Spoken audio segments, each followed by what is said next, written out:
My name's Joe Piper, and I have the pleasure of interviewing quite a number of Mirboo North stalwarts. And what we're going to try and do today is to extract from each of them a whole series of their memoirs and thinking about our town, both in the past, the present, and even perhaps the future. So today I have the pleasure of interviewing Glen Bradley, and Glen is with us. He's got a vast knowledge of our community, and it's my job to get Glen to share with you what's currently embedded into his brain. So Glen, welcome.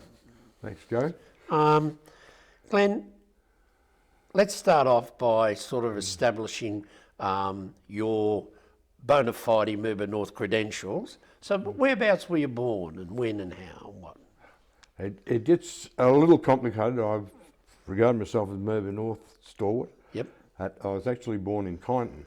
Yes, beautiful part of the world. The story starts a little bit earlier than that. My parents, locals, Mirboo North, married prior to the Second World War. Yep. 1941, I was born in July. Yep. My father was killed in a mine accident in Yallourn Power Station 5 months before I was born. Right. So my mother then went to stay with relatives in Kyneton until I was born, and for some time afterwards, and then came back to Mirboo North to live. So, mum and dad, your father lost his life in a mine accident. Your mother went support, but in reality, mum and dad were Mirboo Northians. Mirboo North. Mirboo Northians, and you were born, like many people in other places, for various reasons. Okay, so came back to Mirboo North as an infant. You were obviously very young, and then went to school in Mirboo North? Went to school in Mirboo North. Well, let's hear about that. I don't have very many memories of my early childhood at wartime years or after the war. I remember very little. Okay. When then was the first, if I would say to you, what's the first big thing that jumps into your brain about your memory kicking off? When was it? Probably not until I started high school. Okay. I've got glimpses of my early life, Yep. which during the wartime was pretty tough going. Yep. We lived with my grandparents, Right. and until I think 1948, and my mother passed away too, and then it was me and my grandparents. Okay. And, So 1948, you're with your grandparents, and whereabouts was their house? Glen? our house was on the corner of Murray Street and Baromia Road, Okay. where the set of units are now. Yep. The house was later burnt down. Right. A rather traumatic fire with a number of children lost, and their mother lost their lives there later on, in that house. Okay. So Murray Street and off the Road, you're sitting out of there. Your school was Mirboo North? Mirboo North Primary. Yeah. Primary. Or Mirboo North Higher Elementary School it was at that time. Okay. And did you finish your schooling years here in Mirboo North, or did you? I went as far as Year 4. Yep. School and I did not agree. Okay. And I often say that my school years were the worst years of my life. I've heard people say otherwise, but that's my feelings. Yep. Okay, you're a bit tough memory-wise, primary school, and went up to secondary college, Form 4 in those days, a Year 10 now. So what was some of the memories? What was a young boy growing up in Mirboo North, supported by grandparents, etc., what were the activities you used to get up to? Well, in those days there wasn't very much organised activity. Yep. There weren't very many kids in the town. There was probably only a couple dozen kids of my own age. Yep. Everyone was pretty much on their own, did their own thing. Okay. So did you have something special that you liked to do? Not really. Okay. I've probably been a loner most of my life. Not that I didn't mix, but I set my own program generally. As a kid, there was really no one around to play with or. So did you have like family chores? I'm trying to set the scene back in those days. That was part of it. Everybody was expected to pull their weight and do their own. And it probably started off be feeding the chooks would be part of it, and then gathering kindling or getting firewood as you got older. I'm assuming that one of those old, Rayburn fire cookers type thing in the kitchen? No, not quite as sophisticated as that. Okay. What was that like? It was pretty hard going. Yeah. Everybody was in the same boat. After the war, there was no money. Yeah. I can vaguely remember the shopping system where they had to produce coupons to get some of the staples that were around. By staples you mean bread, flour and milk? Flour and right. milk and all that. You had to front up for that? Front up and save the coupons. There was people were swapping coupons for different things. Being so young, I didn't really understand what was going on, but we just accepted that was part of life. It's part of life. Yeah. Okay. Everybody was in the same boat. So you continued to stay in Mirboo North after you left school? Yeah, when I left school, I then took up an apprenticeship as a motor mechanic. Right. Under Bert Kerr in the Mirboo service station. I had a choice. In those days, it wasn't too hard to find a job. I had a choice of builder, yes, plumber, or motor mechanic. Okay. I like things with wheels, so I chose motor mechanic. Okay, and that was in the BP service station in Main Street in Mirboo North? No, it was pretty much alongside where we're sitting now, with the car park for the Shire Hall. Okay. Is the Mirboo service station, which had evolved from a blacksmith shop originally. Okay. All right, so as you're growing up, is there any sort of favourite things that jump into your mind when you think about those teenage years? You're a apprentice. Well, I take it that was a 4-year apprenticeship or 5 years? 5 years. At that time. Apprenticeship with Bert Kerr as your employer, mentor, and employer. I take it, right? Yeah. And so, how did that go? How did that? Were you happy with that choice as a motor mechanic? It went quite well. Right. I finished up. I stayed with that organisation for I think 13 years. Right. And then I had an offer of a position in Melbourne. At the time, I was studying to do my A-grade automotive engineers course. Yes. And going to Warragul twice a week for that. I moved to Melbourne, took a position with the Toyota commercial distributor in the city. Stayed there for some time, and while I was doing that, I still continued my A-grade certificate course at Warragul Tech. Yep. Completed that, passed that, and then came back here for a short time, and then my wife and I moved to Queensland for a spell. So okay, let's get focus on your early. I was going to say romantic days. Well, let's say you met your wife. Where was your wife from? She's a local. She's a local, Mirboo North. Yeah. Okay, and you met her whilst you were an apprentice? Yes, met through the Young Farmers Club. Okay. Tell us about the Young Farmers Club. That was, at that stage, it was a fairly busy organisation of young farmers, or you didn't have to be a farmer, anybody Yep. could become a member of the Young Farmers Club. It was more of a social gathering than Yep. anything else. We leaned a little bit towards farming and agricultural life. And they had social events? Social events, it was sometimes called a matrimonial agency, I think. Okay, all right. And just so that everyone knows, your wife's name is? Yvonne. Yvonne, of course. So you and Yvonne married here in Mirboo North? Married in Mirboo North in 1965. Okay, whereabouts did that happen? Tell us about that day. That was at the Presbyterian Yep. Church. It's alongside where we are now. Yep. So really, you didn't you married very close to where you started your apprenticeship.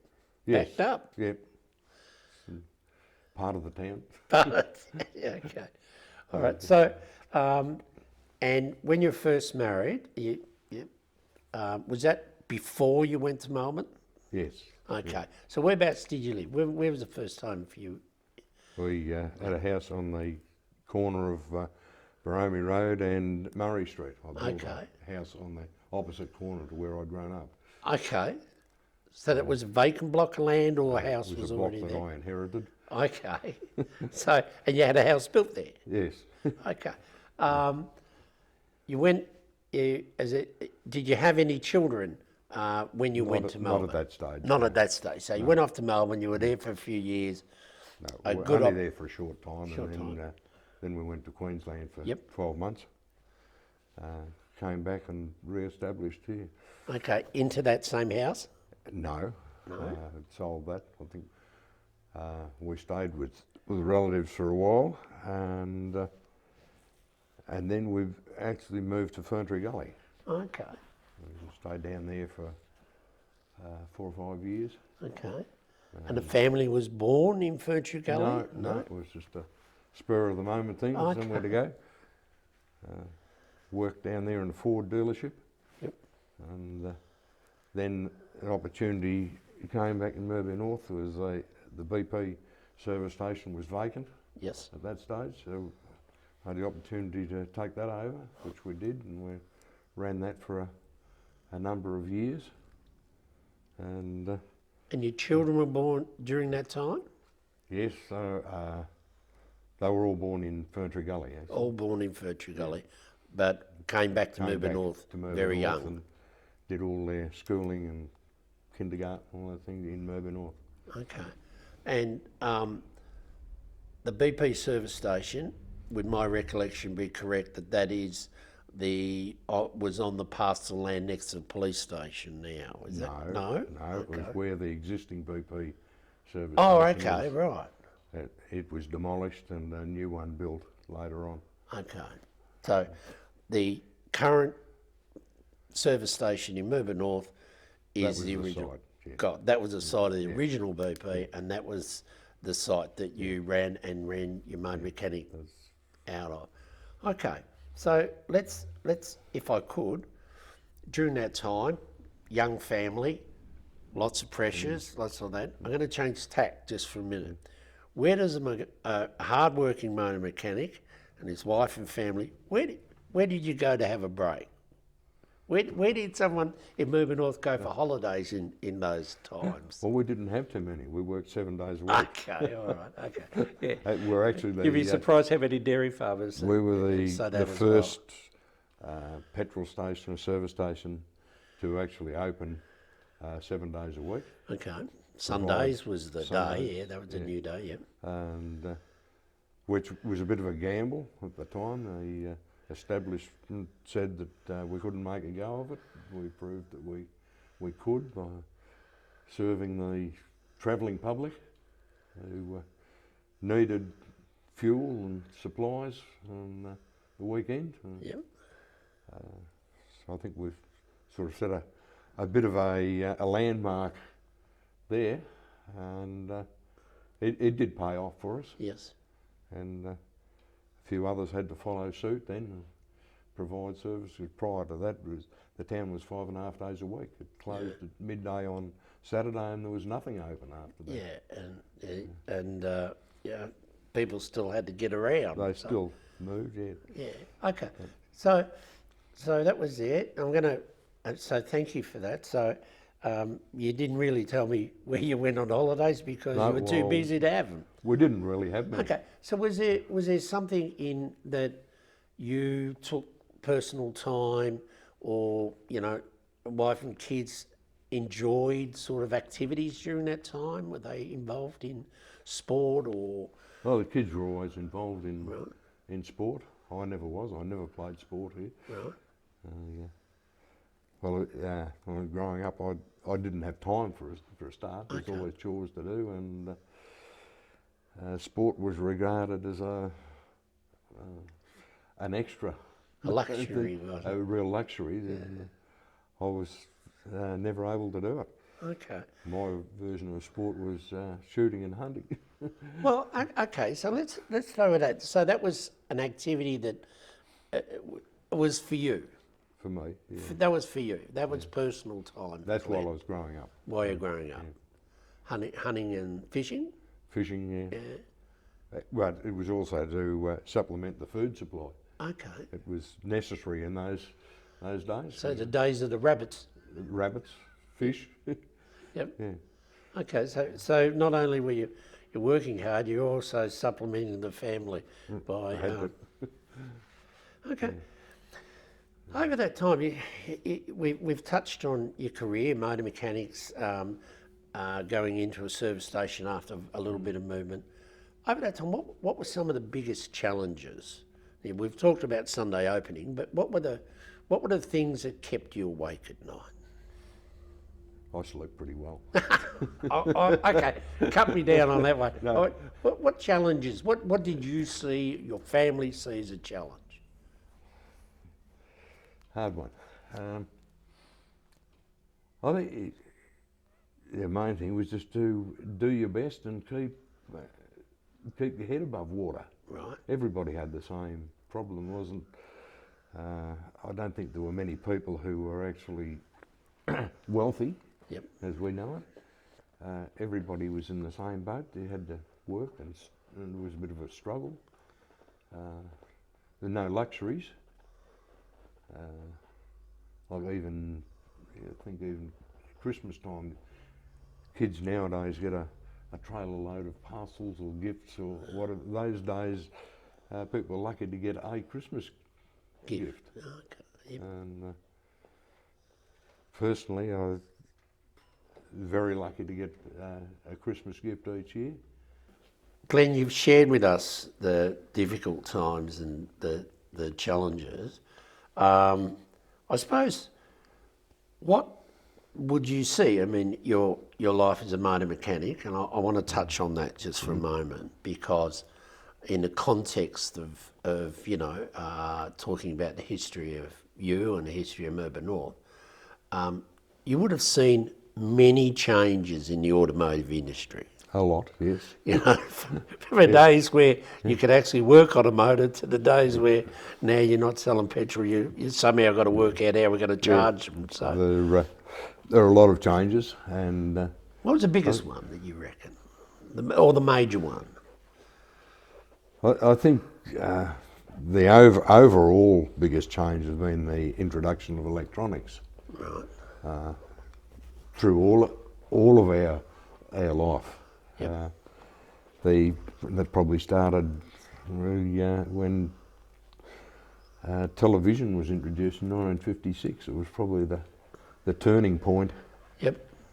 Prior to that, people only had a radio if they were lucky. Television was introduced, I think, in time for the 1956 Melbourne Olympics. Correct. Yep. That stage there were probably only half a dozen people in the town who sported a TV set, tiny little 17-inch screen, and it was quite a thing if there was something on for a number of people to stand outside Frank Dunn's TV store and watch his demonstration TV through the window. in flickering black and white Yes. thing. A bit difficult to decipher anything, but we thought it was something magic. Yes. And from there it's evolved, the colour. And So in your, may I ask what was the year that you retired? retired. Never retired, but finished motor mechanic. Oh, probably early 1980s. 1980s, okay. And that wasn't from desire.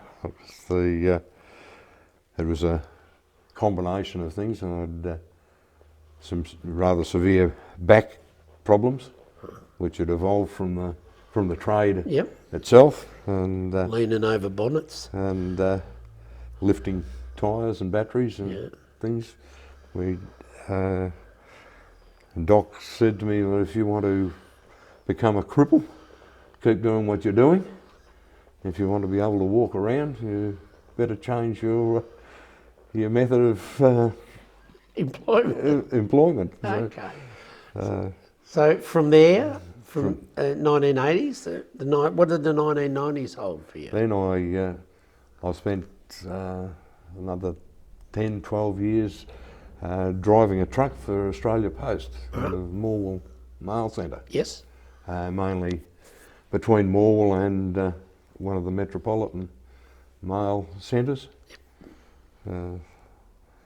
That went on until I think about 96, and then had an opportunity to go and work in the Northern Territory, which we took up. Okay. So there's been an interesting career, and you've indicated that electronics really has been the game changer. It has, for what I've seen. Okay. So I'm going to ask you a question. Would you ever hop into an electric self-drive car and let it take you somewhere? Not willingly. Not willingly or not knowingly. No. Okay, I just had to ask that question. Someone asked me that question, and I gave them the same answer you just gave me. Yeah. So you've been in Mirboo North. You've had a few stints around the place, gained a lot of experience. We've talked a little bit about the war, introduction to television, blah blah blah. In your mind, what's one of the major historical events that has really impacted on you, on your family, on our town, on our community? What really jumps out at you if someone said, could you pinpoint, 1, 2, 3? I don't know that I really can. Okay. As a historical event sort of indicates something major, but no, it's there's a lot of changes, but they've just evolved. Right. I don't think there's any sudden point where the outlook changed. Right. Okay. And I suppose in that time, what are the powerful lessons that you learnt that you passed on and have passed on to your children and grandchildren? What are the values? What drives you? What are your values in that regard? Look, most of my values were probably established early on, and I think scouting probably had a lot to do with it. Right. With setting my own personal values, and I think that, I think the old scouting saying, trusty, loyal and helpful, sums it up. And I suppose family involvement was always say, treat other people the way that you would like to be treated yourself. Yes. And I think you just carry that with you through life. Okay. And they're absolutely valuable lessons. When you look at Mirboo North as it is today, and you think about what it was like for you as a young, growing adolescent in Mirboo North. What would you say that we are in a better position to tackle life as a community now, or we were stronger and smaller and all the rest of it when you were growing up? I think the town or the people were more cohesive years ago than what they are now. Right. I think if there was a local event, everybody participated one way or another. Yep. Now it's very fragmented. You'll have the for and against and the maybe if, and it doesn't seem to matter what event comes up, there are some for, some against. My memory, look, if you weren't involved in something, you didn't participate, but a big event, everybody seemed to pull their weight. Yep. The whole town would be behind it. Okay. But you would be really pushing uphill to get that in the town now. Right. You'll get sections. Yep. But, So, and thank you for that honest answer.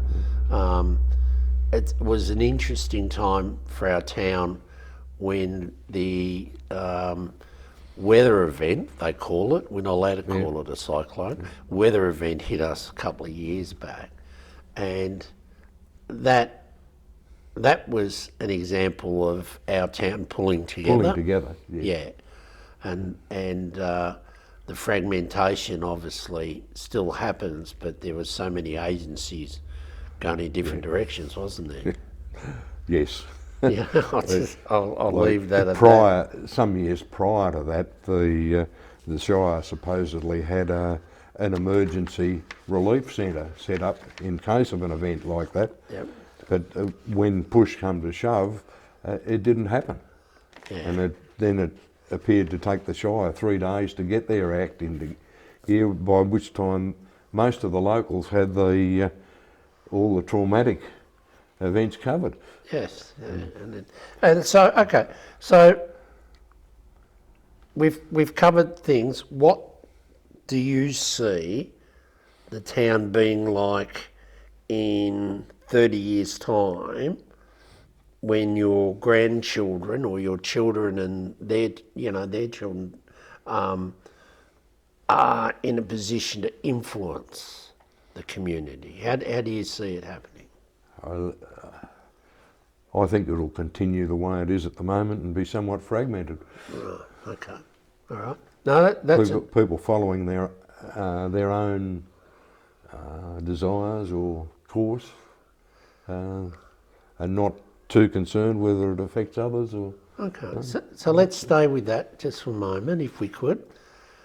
If you could gather all the people into one room, we'll put them in the Shire Hall, 100 people who are deemed to be the leaders of the future of our community. And someone said, Glenn, could you just talk to him for a minute, 1 minute? What are the things you would say to them?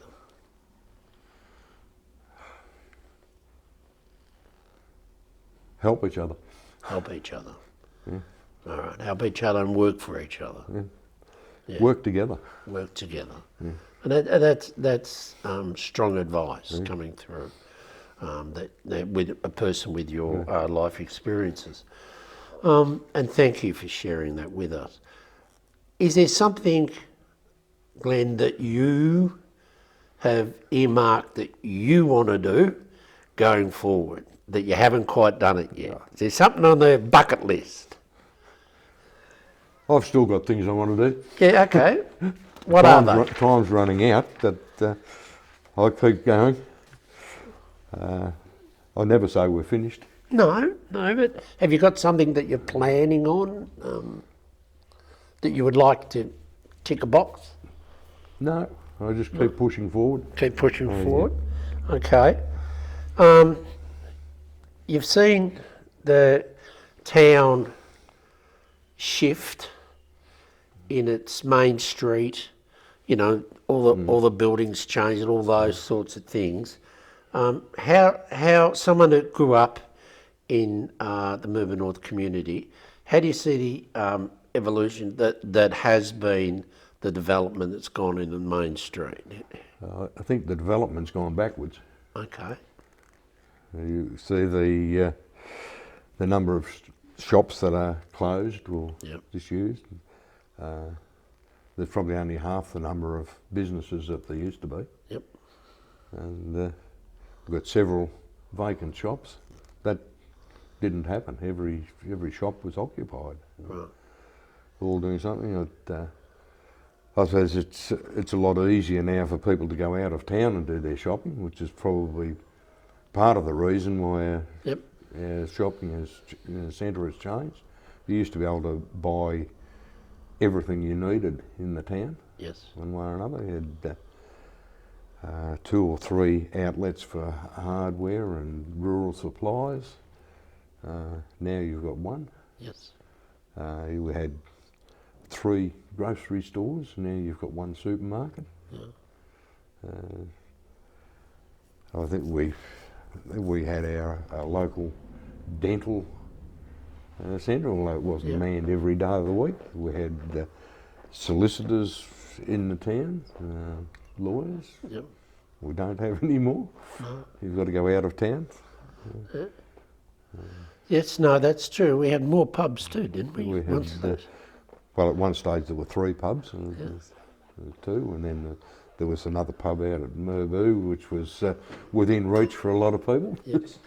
Glenn, over the years, and your experience in Mirboo North as a young child at primary school, secondary, college, married, in and out of town for business reasons, established family and business in Mirboo North. How have you seen the changes to the business and to the main street and the vibrancy of our town? I think our town has gone backwards. Yeah. There are a lot less shops and outlets now than what there were. Yep. We used to have 3 grocery shops, Yep. shopping centres. We had lawyer visiting, we had a dentist that visited, rural supplies, we had several outlets for that. We've got 1 now. Yep. We didn't have to go out of town for anything. It was a choice, but now you have to go out of town. You can't buy clothing in the town. Yes. You have to go outside. We used to have all of that. And We've got a number of vacant shops. Yeah. But I think probably the fact that people can travel around a lot easier than they used to Yes. takes them out of town where they've got more choices. We've touched on your early years in Mirboo North, primary school, elementary, high school, as you've indicated. You're going on to a motor mechanics apprenticeship. Your small sojourns into Melbourne for work. Your marriage, the birth of your children, your business in Mirboo North. You've seen Mirboo North over a long period of time post-war. What do you see as the major differences in the main shopping strip of Mirboo North or town centre of Mirboo North than what it was perhaps in the past, as you remember? Well, the number of vacant shops, Right. which we never had. We had a good range of shops where you didn't have to go out of town to do any of your shopping. And now you are obliged to. If you need clothing, for instance, you have to go out of town. If you need to see a solicitor, you need to go to a dentist, you have to go somewhere else. And, I think back in those days we had 3 main garages, service stations, servicing the town. Yep. All supplied fuel. I think the one that I worked in prior to me starting there had at one stage employed 7 or 8 mechanics. They also sold 7 different brands of fuel at one stage. Okay. which was quite common. I think 2 of the 3 garages, main garages that were here at the time, had evolved from blacksmith shops. So they've really taken the shift from horse and carriage through to the automobile. Step by step. Step by step, learning in place, so to speak. And Mirboo North at one stage had 3 pubs. At one stage, yes, Yeah. one burnt down, and left 2. And multiple rural supplies and timber merchants. Yes, there were 3, maybe 4 rural supply outlets in the town. Yep. You got 3 grocery shops where you could not only buy packaged goods, you could buy in bulk. Yep. It was common that each of those sorts, if you wanted biscuits, you didn't buy packaged biscuits, you pointed to the tins that you wanted some of, and they weighed them out on the counter. individual posts, unpacked, certainly. And so the town's gone through a lot of major changes. It has. Yeah. It's had some, in more recent years, some major upgrades to the swimming pool, for example, the medical centre and others. So there's been some good work done. The swimming pool, for instance, this is the 3rd or the 4th pool that I've seen there. The original one was a mud hole. Yep. And then in the early 1950s, they built an Olympic-sized pool. Yep. Which was fine, but it was like an ice bath with a mud bottom. Yep.